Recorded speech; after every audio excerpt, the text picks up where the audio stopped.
Allez, papa, vas-y. Ouais. Vas-y, commence toi dans la chronologie. Ouais, voilà.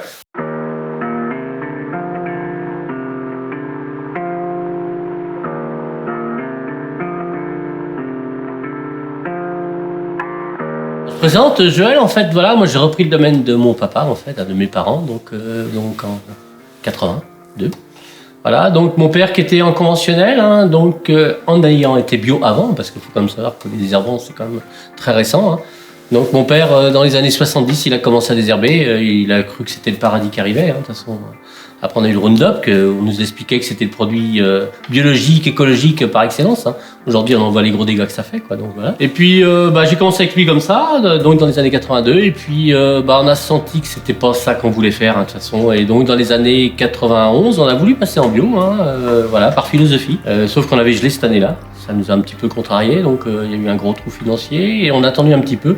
Et puis on a repris ça complètement en 95, quoi. Et puis on s'est converti en 87. Voilà, parce qu'on était vraiment convaincus. On voulait arrêter la chaptalisation. Ça faisait partie des us et coutumes régionales aussi. Hein. Et on sortait de très loin. Et aujourd'hui, voilà, le parcours s'est fait gentiment et ce qui se passe, c'est magnifique. Hein. Franchement, moi je trouve que depuis 40 ans extraordinaire, hein, parce qu'on arrive là où il y a une génération, voilà, qui a envie vraiment de bouger les lignes complètement. Je pense que l'agriculture et la viticulture qu'on a amenée jusqu'à maintenant, elle est obsolète. Hein. On agricole entend de le prouver. La viticulture a un petit peu de retard, mais je pense qu'on y vient. De toute façon, c'est autrement qu'on va travailler, quoi. Et puis on va redistribuer le travail, les valeurs. Mais on a eu quand même des hauts et des bas assez durs, quoi. Parce que les gens, en fait, la bio, déjà t'as même pas fait goûter, déjà par principe c'était pas bon, quoi. Vraiment le déclic, il a été dans les années 2000 où les gens font des recherches de pesticides dans les vins.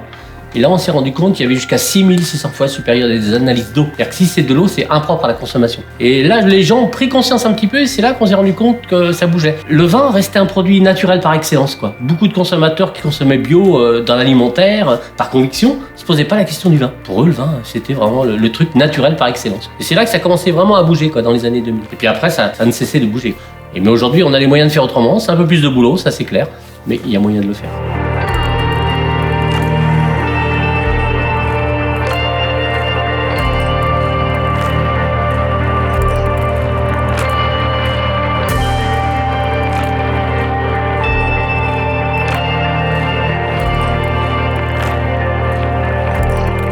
Là, moi, je suis le fils de Joël et de Christine Ménard.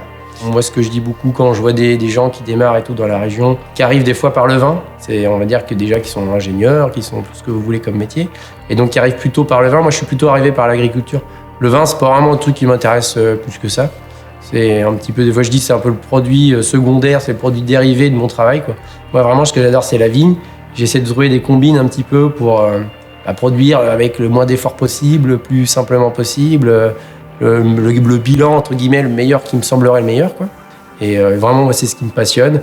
Et du coup, vraiment, ce que j'ai envie de transmettre, moi, à terme, c'est de trouver des méthodes pour avoir moins de tracteurs, avoir moins de traitements, avoir moins de choses aussi dans la cave, éviter de chauffer, éviter d'avoir mettre des produits pour que ça fermente, des choses comme ça. Au niveau de la répartition des tâches, tout le monde fait tout. On a maman qui fait tout ce qui est plutôt papier, et, les commandes, l'organisation des transports de vin, la réponse au mail, les choses comme ça, et puis tout ce qui est déclaration officielle. Puis nous, avec papa, on fait toute la partie vigne et cave. Bon, maintenant, c'est plus moi qui vinifie que toi au début. Au début, c'était plutôt papa. L'idée, moi, quand je suis venu, c'était de dire, vu que ils étaient là encore pour un petit moment, de rentrer tranquillou et de laisser faire comme c'était. Et en fait, ce que je faisais, moi, c'est moi, je faisais ma queue, admettons. Après, on goûtait, on faisait des comparaisons. Puis on essayait d'en faire une espèce de bidouille pour avoir un truc entre les deux. Donc ça nous a permis de trouver des techniques justement sur des cuvées comme ça. C'est comme ça, moi je fais les traitements maintenant. Après, la biodynamie, hein. Ouais, la biodynamie, parce que on a intensifié un peu. Le but c'était de se passer en Déméter. Papa il en faisait déjà depuis pas mal de temps, depuis 2001 on va dire. Sauf qu'il faisait 500, 501. Là le but c'était de pouvoir passer en Déméter, donc j'avais regardé un peu les cahiers des charges. Donc là il fallait rajouter la mariatune, une seule prépa en plus, c'était à peu près bon. Mais par contre il fallait pas les louper, il fallait les faire tous les ans, tout ça, donc il a fallu se caler un peu. Tu fais toutes tes préparations. Et maintenant, on les lance. C'est-à-dire qu'avant, on les achetait. Maintenant, on les fait nous-mêmes. On a monté un petit groupe avec beaucoup de cadres à blé, de Toircé du coin, quoi. Voilà. Après, la taille, on taille presque en général chacun de son côté. Papa, il fait les vieilles parcelles. Moi, je fais les parcelles plus jeunes. Travail du sol, souvent, c'est mix. On fait un peu les deux, quoi. Et Marcotte, c'est papa, souvent. C'est un truc que j'adore.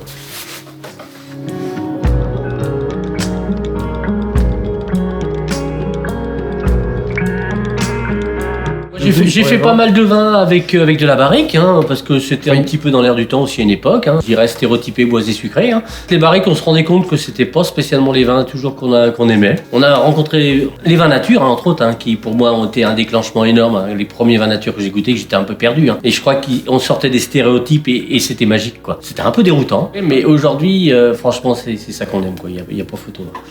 Donc plus de barrique parce que Jérémy il est un petit peu allergique au bois. Dès qu'il sent un peu le bois, ça va plus. Et je trouve que c'est bien parce que c'est vraiment vinifier du jus du raisin, quoi. Un des meilleurs compliments qu'on peut nous faire des fois, c'est quand on nous dit c'est marrant, votre vin il a goût de raisin. Ah, c'est bien, c'est à peu près la base du vin, donc c'est bien quand ça a goût de raisin, quoi. On aime à peu près les mêmes choses et donc voilà, donc on va dans le même sens. Donc le but c'est pas non plus de faire le vin que tout le monde fait. Et puis c'est de faire des petits trucs un peu underground pour que ça plaise aux uns aux autres, voilà, qu'il y ait toujours un truc qui plaise à quelqu'un. On parle beaucoup des vins oranges en ce moment, c'est un petit peu à la mode. Et c'est vrai que c'est fascinant à faire. La première fois qu'on a ouvert la cuve, on savait pas où ça en allait. Hein. C'était mais jaune fluo, quoi. Après, par contre, ça plaît pas à tout le monde. On voit bien, il y a des gens qui sont complètement perdus, quoi. Mais c'est pas grave, quoi. On avait envie de faire ça, on l'a fait.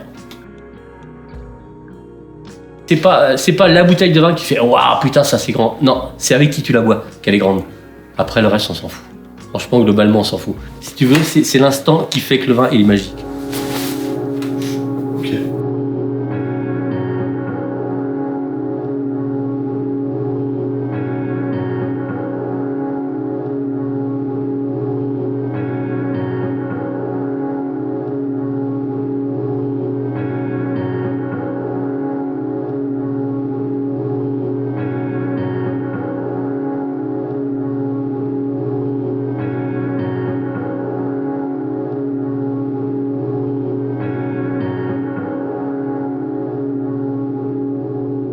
Elle tapait, plaou. Et d'ailleurs, on voit plein de vidéos sur ça. Le mec qui sabre comme ça, paf, ça éclate, une puissance. Ah ouais. Non, on peut pas la sabrer, il n'y a pas de gaz. Ouais. Nous, tu la tronçonnes, la bouteille. Bah, c'est hyper bon, en tout cas. Oui.